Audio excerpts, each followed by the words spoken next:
Voici une équipe d'artificiers hors pair. Ils travaillent pour une entreprise au Canada. J'adore les voir aussi enthousiastes. C'est un métier où on s'éclate. Le petit groupe veut devenir une référence, mais pour y arriver, il doit en mettre plein la vue à ses concurrents à coups de prestations fracassantes. Dans cet épisode, Sébastien et Philippe jouent avec le feu pour la fête du Canada, en allumant à la main un feu d'artifice très audacieux. Et toute l'équipe participe au plus grand festival de jazz du monde. Attention!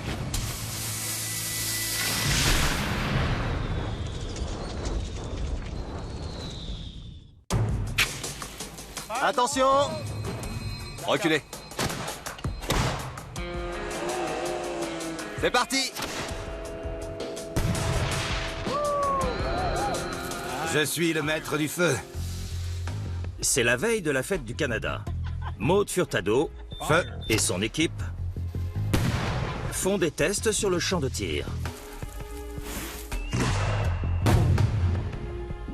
Ça fait toujours plaisir de voir un feu d'artifice, surtout si on le tire soi-même et qu'on peut s'approcher. Pendant un spectacle, tous les effets sont mélangés et c'est difficile de les regarder individuellement. Des effets comme les poissons fuyants, la queue de cheval et le tronc en pot à feu. Maud prépare ses troupes pour une grosse semaine de spectacle. Mais elle pense également à son activité sur le long terme. Les garçons planifient les choses plusieurs semaines à l'avance. Moi, je dois anticiper sur plusieurs années. Elle est bien décidée à décrocher le contrat le plus prestigieux du pays. Le feu d'artifice principal de la fête du Canada sur la colline du Parlement à Ottawa. Pour être sélectionnée, son équipe va devoir se surpasser pour ses 3 prochains spectacles, dont le plus important aura lieu au cœur de Montréal.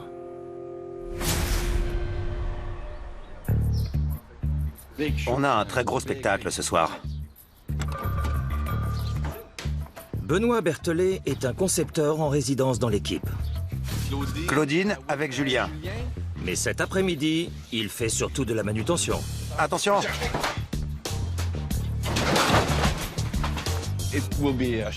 Ce spectacle sera constitué à 99,5% de bombes. On a 1000 mortiers de différentes tailles. Là, par exemple, c'est un 200 mm. Normalement, il est interdit de tirer des bombes aussi grosses en pleine métropole. Mais Benoît a trouvé une astuce. Les 150 000 spectateurs seront en train de danser et de faire la fête sur la jetée du Vieux-Port de Montréal. Benoît va installer ses 1000 mortiers sur une péninsule, juste assez loin pour respecter le règlement. Mais c'est un peu compliqué d'apporter tous les produits sur place. On peut pas passer sous le pont avec le camion. Alors on va prendre la camionnette. Il faut 9 allers-retours pour apporter tout le matériel nécessaire.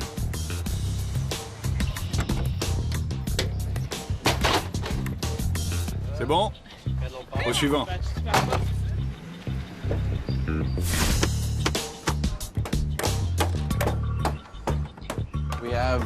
On a minimum 200 mètres entre la zone de tir et l'autre côté de la rivière.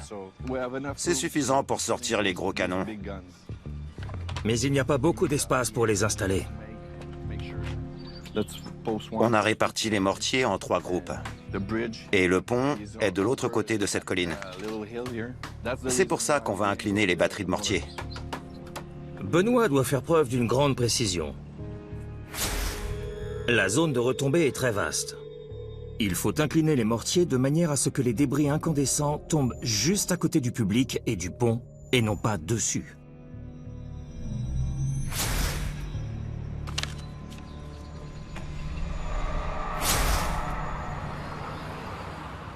À quelques kilomètres de là, Philippe Girard, l'un des pyrotechniciens de l'équipe, va également devoir gérer un feu d'artifice compliqué. Il reste beaucoup de choses à faire.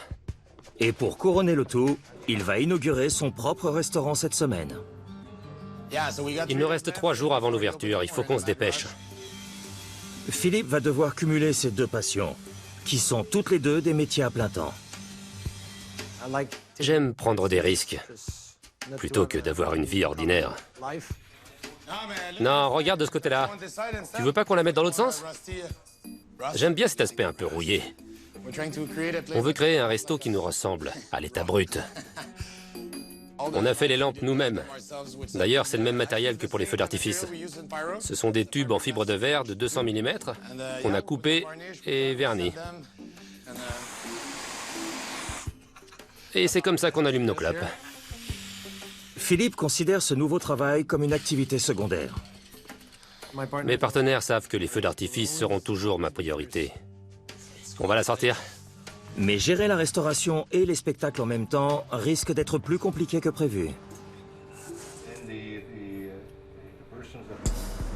Maintenant, il file accomplir sa deuxième mission de la journée.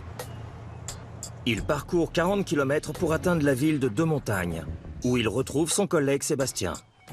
C'est parti. Pour la fête du Canada, ils vont lancer le feu d'artifice le plus dangereux qu'ils aient jamais tenté. Regardez-moi ces merveilles. Leur client veut donner au public le plus de frissons possible.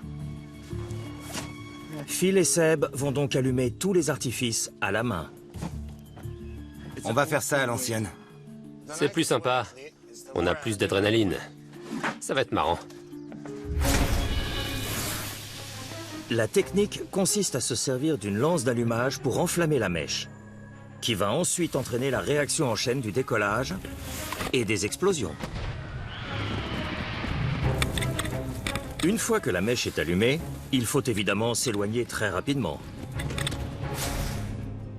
Quand une bombe sort d'un mortier à moins d'1 mètre de nous, c'est très dangereux.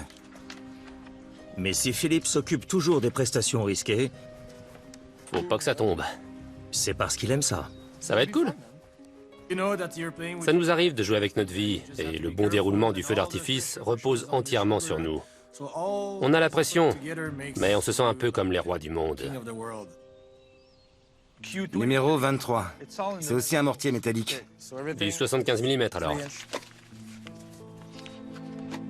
Mais en chargeant les mortiers, Seb et Phil ont une mauvaise surprise. Au Canada, on n'a pas le droit de lancer ce type de feu d'artifice à la main. Cette boîte contient des bombes trop puissantes pour un allumage manuel. Un petit explosif comme celui-ci, ça a le même effet qu'un bâton de dynamite. Apparemment, quelqu'un a commis une grosse erreur. On va vérifier ça.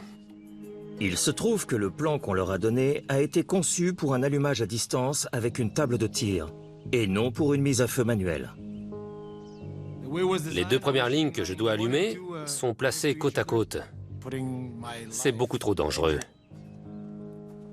Ce truc est incompréhensible. Seb et Phil doivent faire en sorte que ce spectacle puisse être lancé manuellement. Il va falloir qu'on change absolument tout. Ils n'ont que quelques heures pour modifier l'ordre des séquences de tir et la position des batteries de mortier. On refait tout nous-mêmes. Et la moindre erreur pourrait leur coûter la vie. C'est n'importe quoi. Nous sommes le 1er juillet, la date anniversaire de la création du Canada.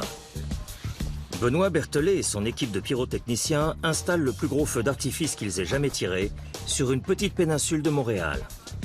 Le public sera de l'autre côté de la rivière.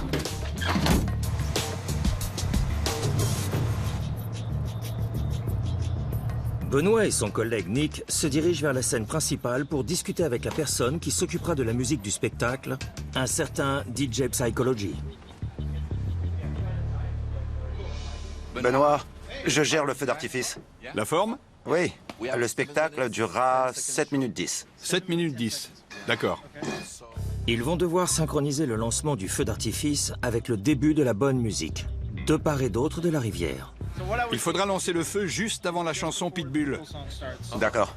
Je vais enchaîner tous mes morceaux. Et juste avant Pitbull, je laisserai un petit silence. Une coupure.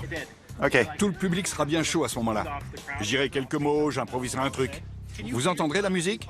Non, ce sera lui. Nous, on sera trop loin. Regardez. On sera sur la péninsule là-bas. D'accord. Ils n'ont pas le choix. Nick devra rester près de la scène, attendre que le DJ lui fasse un signe et prévenir immédiatement Benoît par talkie-walkie. C'est pas vrai. Il faudra le regarder D'accord. et lui donner le signal. Quand vous entendrez la note de piano, Oui. ce sera le signal. Si j'oublie de vous regarder, désolé, mais c'est à ce moment-là qu'il faudra lancer. Ça ira? Ouais, à plus tard. Après cet entretien avec le DJ, Benoît et Nick sont un peu dubitatifs.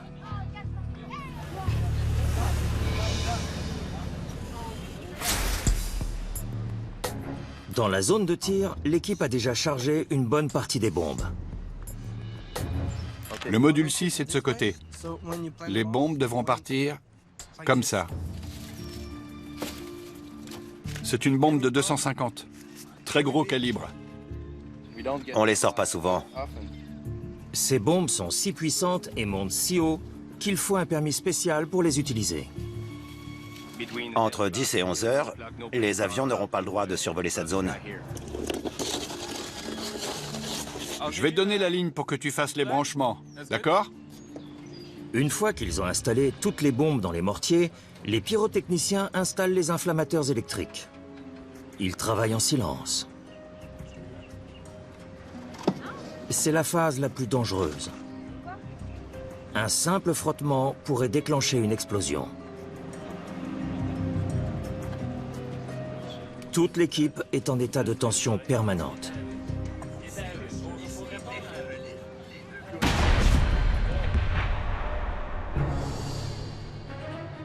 Des détonations retentissent de l'autre côté de la rivière. C'est un salut militaire pour célébrer la fête du Canada.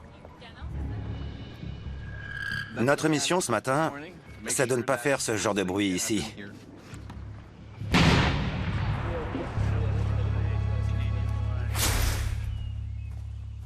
Pendant ce temps, à Deux Montagnes, Philippe et Sébastien ont dû jeter l'ancien plan de feu. Comme ça, dans le camion. Et voilà. Sébastien prend les choses à la légère, mais lui et Philippe ont un gros problème. Ils ont promis de tirer manuellement leur feu d'artifice en enflammant les mèches des bombes avec des lances d'allumage. C'est un gros risque pour eux, mais le public sera ravi. 23, 26... Seulement, le plan qu'on leur a donné était conçu pour un allumage à distance, avec une table de tir. Aujourd'hui, je comprends absolument rien, avec ces plans sur papier à l'ancienne. La différence est simple. Avec un lancement à distance, l'ordinateur peut déclencher plusieurs chaînes d'effets à partir de rangées très serrées. Mais c'est trop dangereux quand on effectue un allumage manuel. La séquence doit être dispersée sur toute la zone de tir pour que le technicien puisse allumer chaque nouvelle bombe sans craindre d'être blessé par la précédente. Il faut donc réorganiser toute la disposition. On déplace les batteries si tu veux. On prend celle-là et on les met de ce côté, en formant un angle. Ouais. On refait tout nous-mêmes. On fait travailler notre cervelle. Et voilà. Ça va partir comme ça. Ok. Mais en modifiant les emplacements, ils se rendent compte qu'ils ont un autre problème. Je crois qu'il y a trop de bombes. On va pas s'en sortir. Le bouquet final de ce spectacle comporte des explosions trop nombreuses et trop rapprochées pour être allumées à la main. Attention, à 3, 2, 1... Alors il change de stratégie. Seul Philippe enflammera les mèches, guidé par Sébastien. Maintenant, la 17, 50 mm. Puis Sébastien lancera plusieurs bombes supplémentaires depuis la table de tir pour le bouquet final. La vie de Philippe va dépendre de leur capacité à communiquer. Le timing sera crucial et la vitesse de combustion des mèches sera encore plus déterminante que d'habitude. Ce sont des mèches rapides. Il s'agit d'une ficelle en coton imprégnée de poudre noire et recouverte d'une gaine en papier appelée conduit.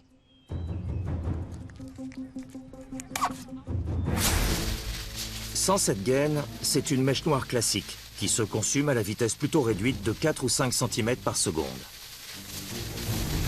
Mais avec le conduit en papier, cette vitesse est multipliée par 100. En brûlant, la poudre noire émet des gaz à très forte température qui sont piégés par la gaine. Ces gaz se propagent vers l'avant à toute vitesse en enflammant la suite de la mèche sur leur passage.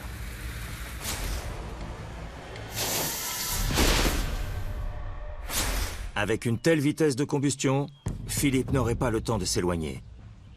Les mèches se consument à 100 mètres par seconde avec le conduit. C'est pourquoi il en retire certains afin de retarder l'allumage des bombes. Quand on retire le conduit d'une mèche rapide, elle brûle plus lentement. Comme ça, j'aurai 2 ou 3 secondes pour m'éloigner. Seulement 3 secondes pour éviter d'être brûlé par l'explosion. On fait comme ça, on allume, on s'éloigne, on allume, on s'éloigne. Et ainsi de suite. Mais ce n'est pas le seul danger de l'allumage manuel. Comme la plupart des mèches sont à découvert, les étincelles émises par la propulsion d'une bombe risquent d'en allumer une autre. Je protège les mèches.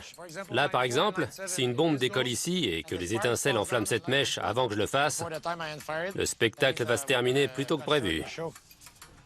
Et si une bombe explose alors que Philippe se trouve juste à côté, c'est sa vie qui risque de se terminer plus tôt que prévu. Le papier aluminium permet d'éviter ce genre d'incident. J'ai ma lance. Je retire, j'allume. C'est facile et ça me protège.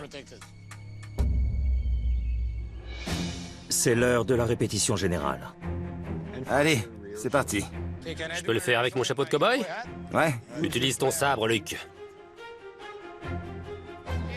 Si leur plan comporte des erreurs, c'est maintenant qu'il faut les repérer. Ligne 1, 50 mm? feu. Très bien. Ligne 2, 75. C'est bon? Feu. Ligne 3, 75. Feu. Ligne 4. 5. 5, pardon. 75, feu. 6, le compact. Feu. C'est bon. La répétition se passe bien, mais en conditions réelles, ce sera une autre paire de manches. 50. La 14, 50. C'est pas génial comme placement. Ce soir, Philippe travaillera dans le noir, Parle plus fort. gêné par une épaisse fumée et de nombreuses détonations. La 20, 50 mm. Quoi? 50. 50. Il faut que je m'en souvienne. La 17 et la 20, c'est du 50. La ligne 22, c'est moi. Donc la 21, c'est ma dernière. Ouais. Super. Philippe et Sébastien ont identifié toutes les failles potentielles. Enfin, c'est ce qu'ils croient. C'est bon, ça va être facile. Mais ils se trompent. Je pense que c'est impossible qu'on ait un problème ce soir, pendant le spectacle. Mais tandis que la nuit tombe, Philippe commence à avoir des doutes. Ce spectacle n'était pas fait pour être lancé manuellement, alors je vais prendre pas mal de risques. Philippe a beau être un accro à l'adrénaline, certains détails le tracassent. Ok, c'est bon. Alors, ils font une autre répétition. Ligne 1. 3, 2, 1. Feu. Et ils s'aperçoivent que leur plan de feu remanié présente de gros problèmes. J'aime me les prendre dans la figure. Il faut que je sois plus loin. D'accord. Ligne... je sais plus. Va falloir parler plus fort. Hein. Dans l'obscurité, le bruit et la fumée, Philippe risque d'oublier quelle bombe il a déjà allumée. Et ça pourrait vite tourner à la catastrophe. Je viens de voir que je suis trop près de ce compact. D'accord.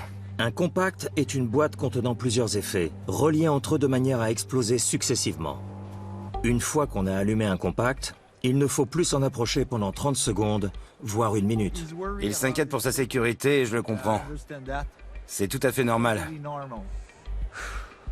On n'a pas le choix. Il faut assurer le spectacle. Sébastien et Philippe ont fait de leur mieux pour éliminer les dangers potentiels. Mais ce soir, au moindre problème, Philippe risquera sa vie.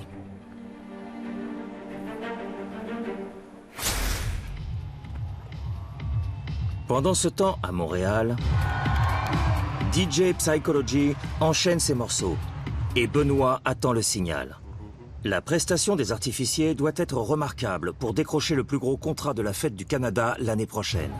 Maude Furtado attend le feu d'artifice en compagnie de son client. Elle veut s'assurer qu'il est content du spectacle. Je veux proposer un service vraiment personnalisé à mes clients.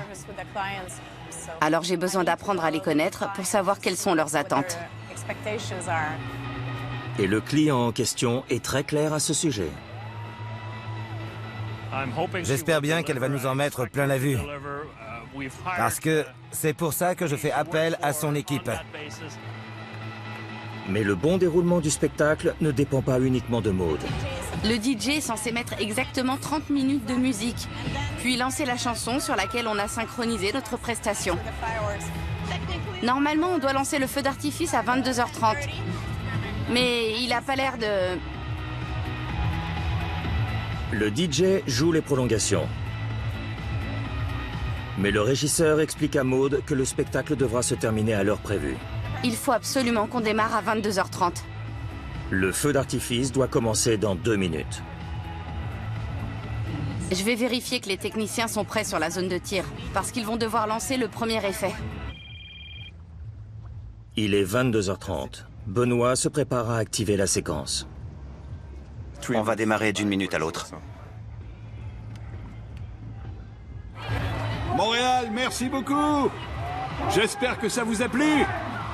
Bonne fête du Canada! Mais au moment où la chanson du feu d'artifice devrait démarrer... Musique, musique. Rien ne se passe. L'ordinateur du DJ a planté. Il peut plus lire les pistes du CD. C'est formidable la technologie, mais ça peut poser problème. Il l'a lancé? Le DJ a pris un CD dans sa discothèque pour avoir quelque chose à diffuser. Vas-y, feu! Mais évidemment, ça n'est pas la chanson qui était prévue.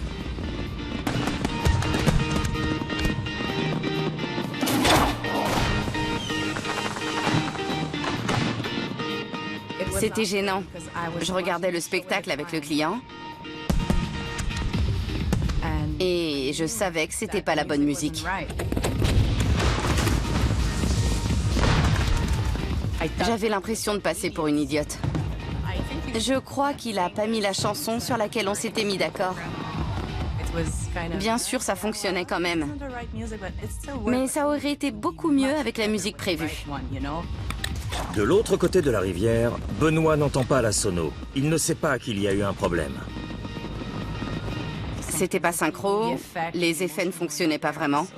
Le résultat était un peu bizarre.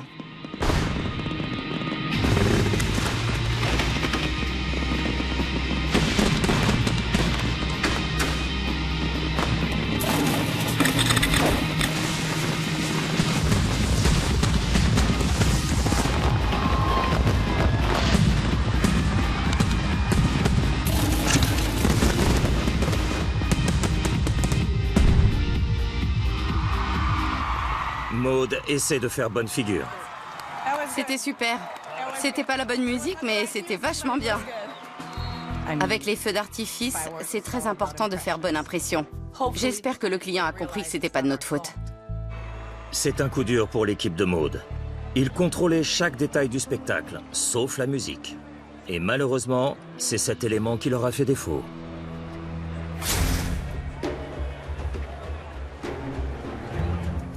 Pour Sébastien et Philippe, c'est le moment de vérité. J'ai eu de mauvaises expériences, alors je suis toujours un peu stressé avant un allumage manuel. Allez, mon grand. Bonne chance.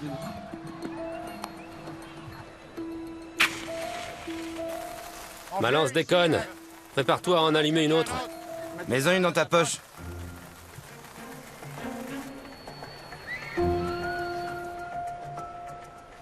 Sébastien va bientôt lancer le chronomètre. C'est bon.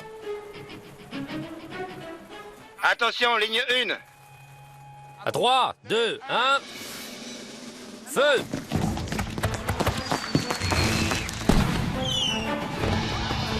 Ligne 2. Ligne 2.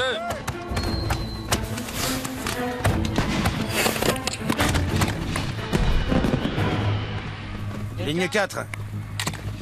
La vie de Philippe ne tient qu'à quelques centimètres de fil en coton. Les mèches noires ne lui laissent que 3 secondes pour s'éloigner d'une bombe après l'avoir allumée.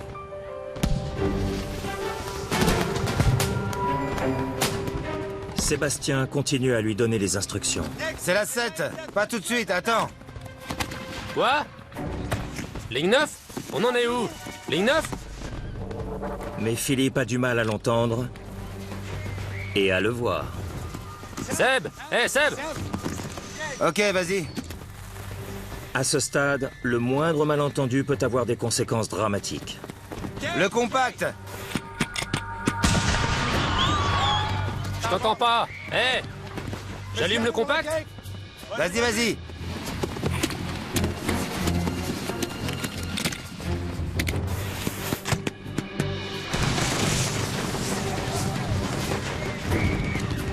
Tu peux l'allumer, Phil.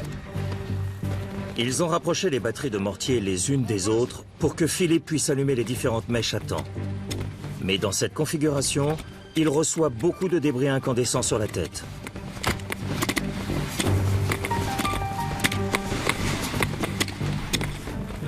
« 21 ! D'accord.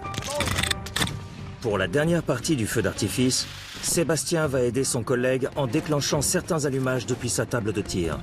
C'est une opération délicate pour Sébastien Seb! et très dangereuse pour Philippe. Ok, attends. Tout est dans le timing. Vas-y.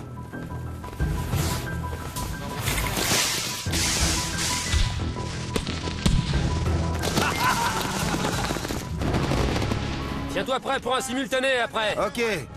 Ligne 17, 50 mm. D'accord?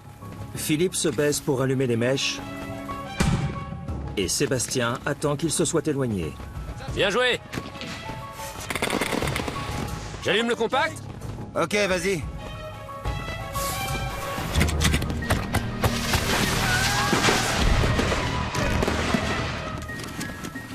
Il est temps de lancer le bouquet final. La 30. Le rythme de décollage des bombes s'accélère de plus en plus. Philippe les allume à la main et Sébastien à distance. Je lance la 26. Écarte-toi.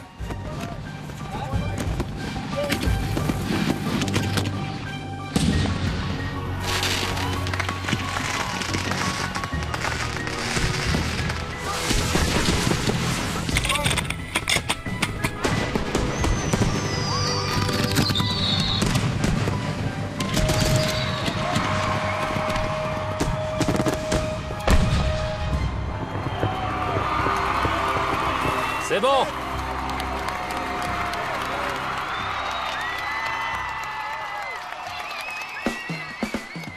Je me suis pris un gros truc brûlant sur la nuque. Vous voyez? C'est pas un coup de soleil, mais ça va. Philippe et Sébastien ont affronté tous les dangers et ils s'en sortent en un seul morceau. C'était notre plus beau feu d'artifice de la fête du Canada.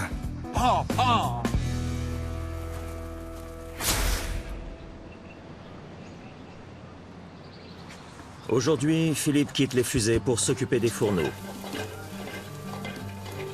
On va bientôt ouvrir. C'est la course. Il inaugure son nouveau restaurant ce soir. Enfin, plus ou moins. Il ne va pas l'ouvrir au public, il a seulement invité quelques amis. Tout se met en place, mais il reste encore beaucoup à faire. Pendant que Phil prépare l'ouverture de son nouvel établissement, le reste de l'équipe se consacre au dernier gros événement de la semaine, la cérémonie de clôture du plus grand festival de jazz du monde, à Montréal. Une prestation vraiment impressionnante leur permettra peut-être d'obtenir le contrat de leur rêve, celui de la Fête du Canada à Ottawa l'année prochaine. Leur stratégie est très simple. Déployer la plus grande puissance de feu possible. Ce sera un spectacle créé par Benoît, planifié par Hugues et piloté par Sébastien. Il me faut la clé. Les organisateurs veulent un spectacle époustouflant pour clore le festival. Et il faut absolument que ce soit génial. Et même plus que génial. Sensationnel. Benoît a prévu des explosifs si puissants que la plupart d'entre eux devront être installés derrière la scène où se produisent les groupes de jazz. Mais Hugues sait bien qu'il y aura du monde partout. On est en plein centre-ville, alors notre périmètre de sécurité est très réduit. Hugues a prévu de tirer le feu d'artifice depuis 2 plateformes élévatrices à ciseaux, réglées à 12 mètres de hauteur. Elles sont équipées de parois de confinement fabriquées sur mesure. On a besoin de cette hauteur, vu la proximité de la scène et du public.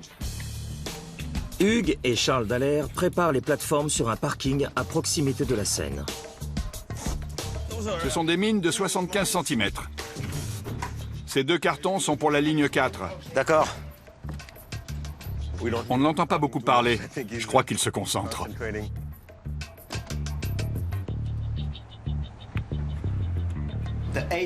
Avec ces 2 murs de 2,50 m, si un mortier se renverse, il ne risque pas de tirer sur le public. Il va faire chaud là-dedans aujourd'hui. Je veux sortir de là. Je suis en train de cuire. Il fait vraiment trop chaud. Salut tout le monde. Je m'appelle Seb. Viens avec nous, Beaubrun. Non, non. Sébastien installe les émetteurs-récepteurs qui permettront de déclencher les projectiles à distance. Pour ce spectacle, on va se servir d'une connexion sans fil. Parce qu'on devra se mettre en place rapidement. 1 heure avant le lancement. Ils vont installer les plateformes derrière la scène juste avant le début du feu d'artifice. Les bombes seront déjà prêtes avec les inflammateurs en place. Il nous faut une autorisation spéciale pour déplacer des feux d'artifice prêts à être tirés. C'est une opération délicate. Ça devrait aller. Bien joué. Ouais. Il faut maintenant tester les plateformes. La première s'élève sans difficulté, mais l'autre semble avoir le trac. On a un problème avec la deuxième. C'est le réglage automatique? 5 techniciens sur une télécommande. Le courant passe pas. On dirait qu'il y a comme un court-circuit. Impossible de tirer le feu d'artifice avec une seule plateforme. C'est la tuile. Ça ne répond pas. Sans cette deuxième plateforme, le spectacle ne pourra pas avoir lieu. Hugues cherche une solution. Il y a 2 télécommandes. Une sur la plateforme, pour la piloter une fois en l'air, et une au sol. C'est la deuxième dont ils ont besoin. Et c'est celle qui refuse de fonctionner. Mais au lieu d'essayer de la réparer, On va inverser les 2.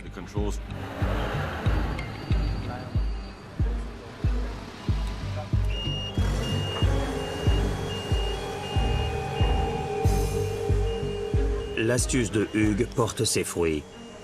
Pour l'instant. Elle fonctionne de manière un peu saccadée, mais le plus important, c'est qu'on puisse la monter pour tirer le feu d'artifice. Mais avant de pouvoir déplacer ces explosifs, il va falloir évacuer plusieurs rues en établissant un périmètre de sécurité. Et ce ne sera fait qu'1 heure avant le début du feu d'artifice.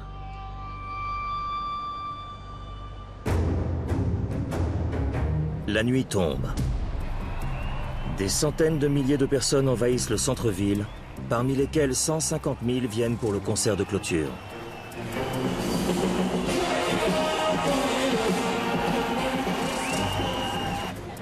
Il ne reste plus qu'1 heure avant le lancement. Il est temps de faire évacuer la zone de tir pour pouvoir déplacer les 160 kilos d'explosifs. C'est censé être dégagé ici. Je sais pas ce qui se passe. À peine arrivé, Maud comprend qu'il y a un problème. Ils ont du mal à sécuriser le périmètre. Ouais, ça prend plus de temps que prévu. L'accès à cette zone devait être interdit depuis 21h30. J'ai promis aux organisateurs que tout se passerait comme sur des roulettes. Alors je ne veux pas qu'on rate notre coup. Surtout après leur mésaventure à la fête du Canada. Seb, personne n'a reçu d'instructions pour fermer ça?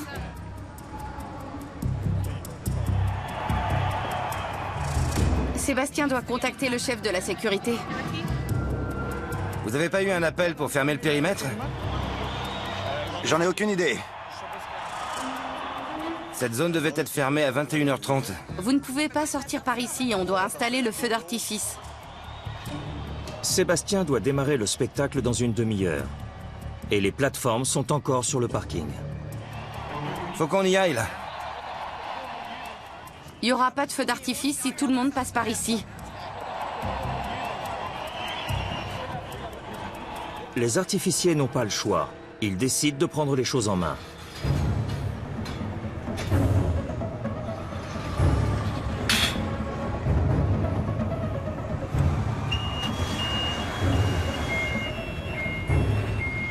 Ils peuvent enfin amener les plateformes derrière la scène. Elles contiennent suffisamment d'explosifs pour détruire un immeuble.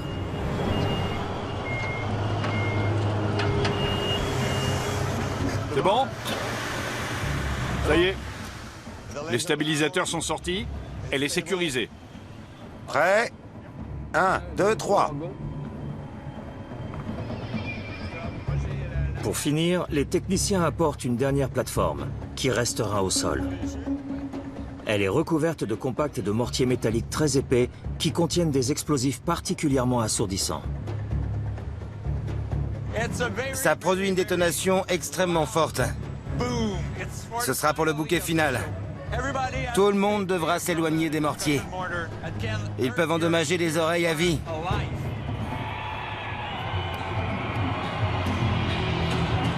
Il y a énormément de monde. Le concert de jazz va bientôt se terminer.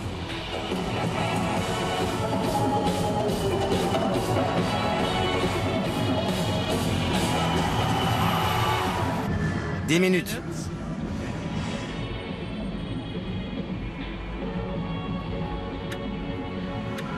Les modules sont allumés. Je vais tester la connexion et je me sentirai mieux après.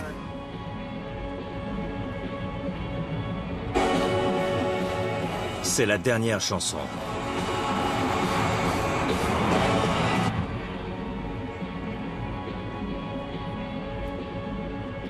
Il ne reste plus qu'un seul déplacement à effectuer, une ascension de 12 mètres. Monte. Mais à quelques minutes du lancement, la plateforme refuse à nouveau de s'élever dans les airs. Je réinitialise? Non, pas comme ça. On peut le faire directement là-dedans?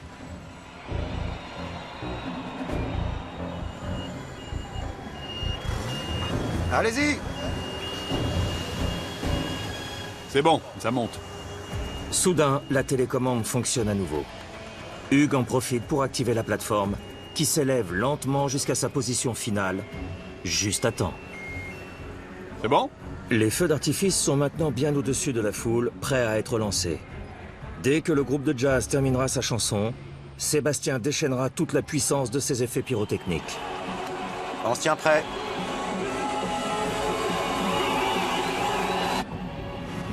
Cette chanson n'en finit jamais. On va démarrer d'une seconde à l'autre.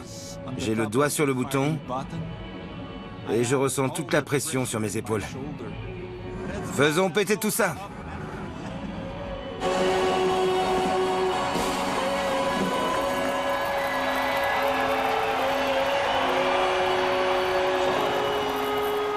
Ça y est, la dernière chanson s'achève. C'est l'heure du feu d'artifice.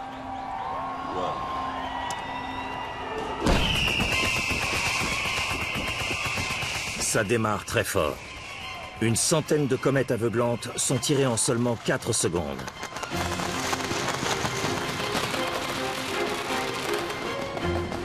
Il faut que tout se passe à merveille.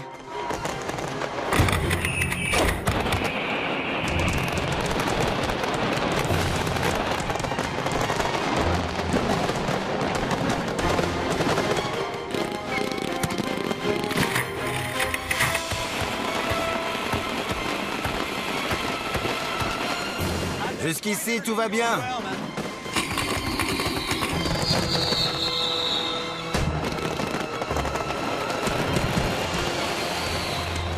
La pression, l'adrénaline, C'est pour ça que je fais ce métier. C'est super. 30 secondes. Maud surveille le périmètre de sécurité. Les gros mortiers métalliques vont bientôt se déclencher. Bouchez-vous les oreilles, bouchez-vous les oreilles. Maud!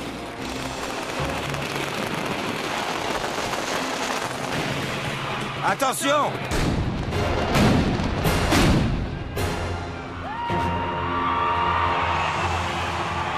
Beau travail. Ce soir, les 150 000 spectateurs ne regrettent pas d'être venus. Spectacle terminé. Bien joué, Maud. C'était super. Quelle prestation! Je suis fier de tout le monde. Je suis fier de vous, je suis fier de Benoît, je suis fier de Hugues. Et je suis un peu fier de moi aussi. C'était chouette, non? C'était un événement formidable. C'est vraiment notre raison de vivre. C'est le genre de spectacle qui permet de se faire remarquer par les gros clients. Et Maud espère vraiment décrocher le gros contrat à Ottawa pour l'année prochaine. Ce soir, j'adore mon boulot. Les artificiers ont clôturé le festival de jazz. Maintenant, ils vont participer à un autre événement important. Philippe a un nouveau restaurant et ce soir, c'est la répétition générale de l'inauguration. Allez, asseyez-vous. Bienvenue. Il a uniquement invité ses amis. Vous voulez de la bière? C'est la toute première fois que je reçois du monde dans mon restaurant. C'est un peu la folie, mais c'est très sympa.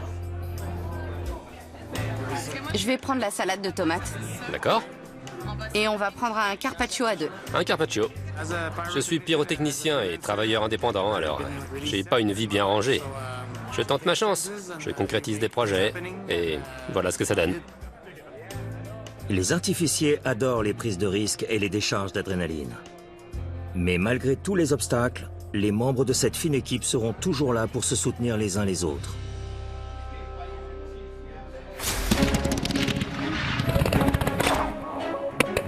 Dans le prochain épisode... On est où, là? Nos pyrotechniciens se lancent dans un tournoi d'artifice à Berlin. C'est une arme secrète de ma ville. S'il peut le faire, alors moi aussi. Mais ils sont attaqués de toutes parts. C'est à se demander s'ils ne l'ont pas fait exprès.